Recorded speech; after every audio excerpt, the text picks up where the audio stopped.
citing some of the efforts to improve the plight of children with intellectual disabilities, like empowering them and their parents through micro-agribusiness.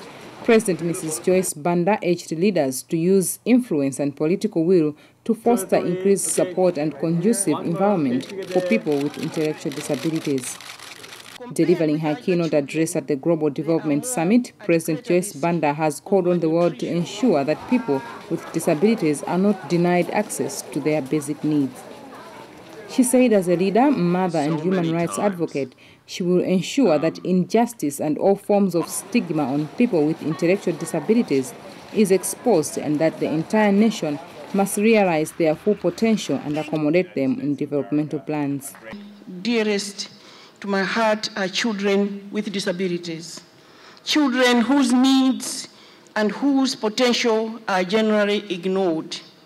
Compared with other children, they are more at greater risk of malnutrition and poverty, and are usually ignored by the people who should protect them.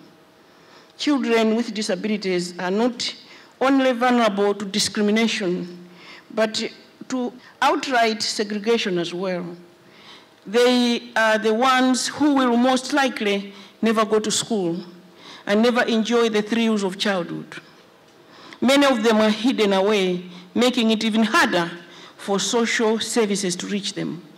Hidden away by the people and the communities that are supposed to protect and cherish them. Children with disabilities are more likely to suffer from neglect, abuse, and violence. Sadly, child protection systems rarely address the challenges that children with disabilities face. We must therefore do more to identify these children and tailor-make programs that support their needs. This is a universal calling. This is a universal calling, that all countries develop comprehensive programs in health, education, nutrition, psychosocial support that support children with disabilities so they can make the most of their lives.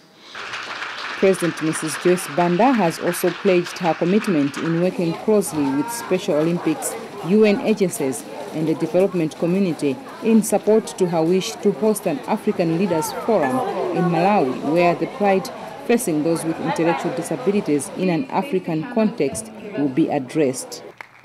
Reporting from Pyeongchang in South Korea, I am Beatrice Juma.